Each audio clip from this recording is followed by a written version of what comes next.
Hey, my name is Vince, and today we're going to be taking a look at and building OwLabs news entry to the keyboard community. The in-stock group buy for the board went live on September 18th and sold out in under 5 minutes, but don't worry, there will be at least 2 more group buys towards the end of this year, so check the description below for OwLabs Discord link for more info. Taking a look inside the box, we're greeted by a plate and PCB combo of our own choice. For this build, I opted to go with the POM and polycarbonate plate, as well as a hot swap PCB because I'm not a masochist. Also in the box are OwLabs' newly developed stabilizers, as well as a random colored artisan. As you open the cloth, you're greeted with gasket socks for the plate and rubber feet for the board. Damn, this boy thick!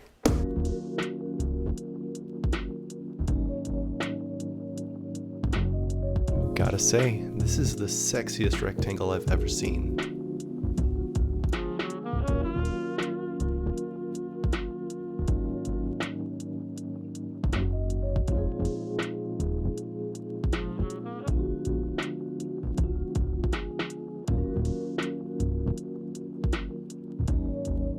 Give me a good old rub. Yeah, boy.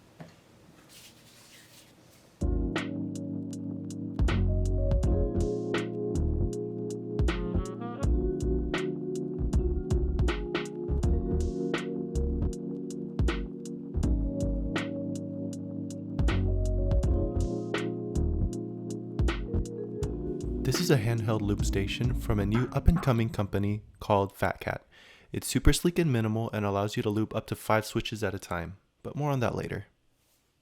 For the switches, I'm going with Gazoo U4T Bobas and Drop Halo True switches. I'm going to be making some holy Bobas, so let's snap these open and swap the stems.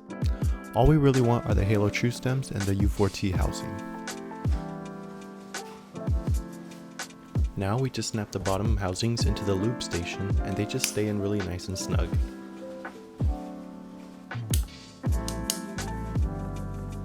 I'ma just use some Tribosys 3203 to lube all the parts of the switch. I opt for 3203 on tactiles just because it smoothens out the switch while still keeping the crisp bump.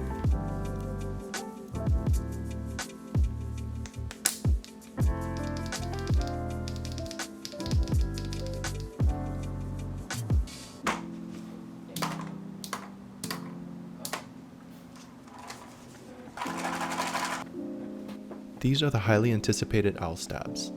At a first glance, they don't seem much different from Duroc V2 stabilizers, however, there's one difference that sets them apart.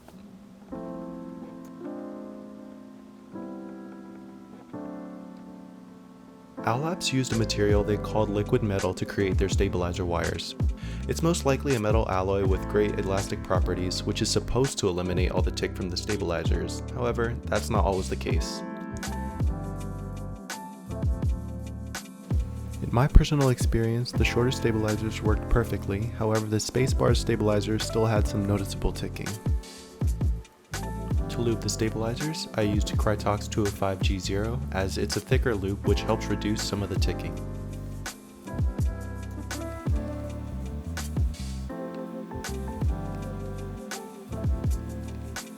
Honestly, snapping the wires into the housing was pretty difficult and painful. OwLabs knows this and they offer instructions on their website on how to get the wire in, however, the instructions are still pretty vague. When installing the stabilizers, I didn't use the included shims, however, I did add the stabilizer pads to soften the keys.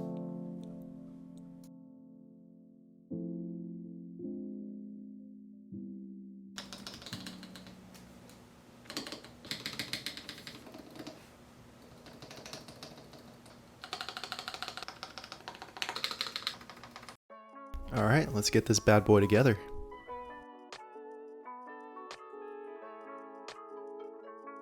Make sure everything lines up so that when you press in your switches, nothing gets caught up on the foam.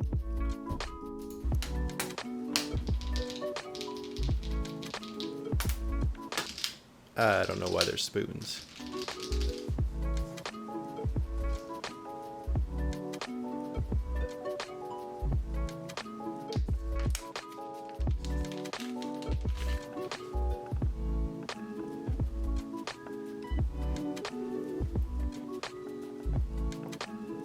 Sliding on the gasket stocks is super easy. You just slide them on in.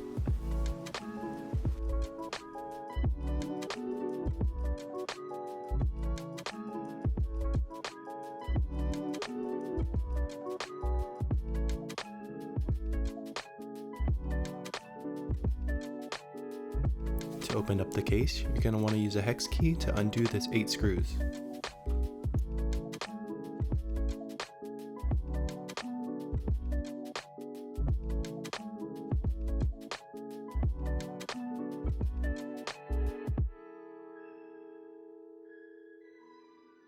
To remove the bezel from the top frame, you're going to use another hex key and undo another 8 screws.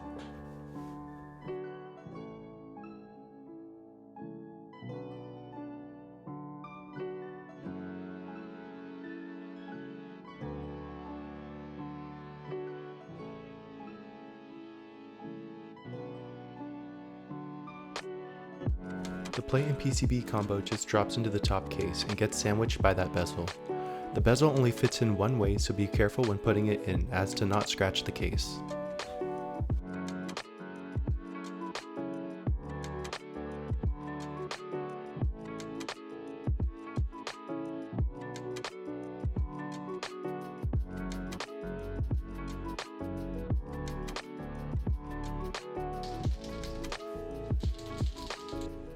For the keycap set, I went with GMK Apollo.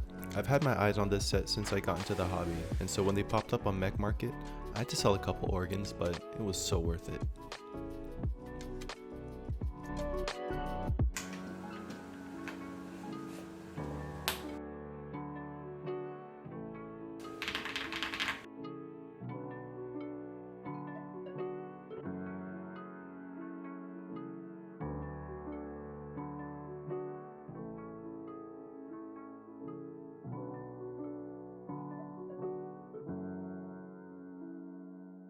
Alright, enough foreplay, let's put it together.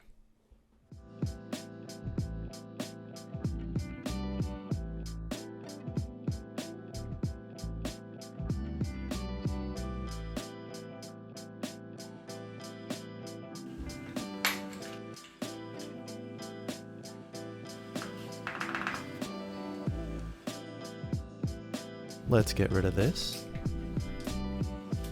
And that. Oh my god, look at that weight. And we're done. Stick around for the sound test.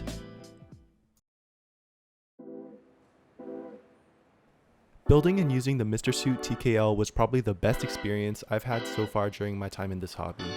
OwLabs found the sweet spot between premium quality keyboards at a reasonable price point. I'm excited to see what projects they come out with in the future.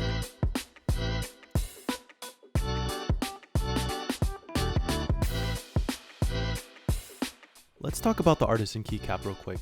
Honestly, I thought it was a little gimmicky when I first saw it, but after having it on the board for a bit, I think it really gives the board a little flair. It's nicely machined, and it has a really good heft to it, but it is a fingerprint magnet. All the materials that I used in this video are linked in the description below. I worked really hard on this video, and if you enjoyed it or had suggestions, please let me know in the comment section. And while you're there, consider subscribing and adding me on my socials for updates on more content like this. Thanks for watching. And now for the sound test.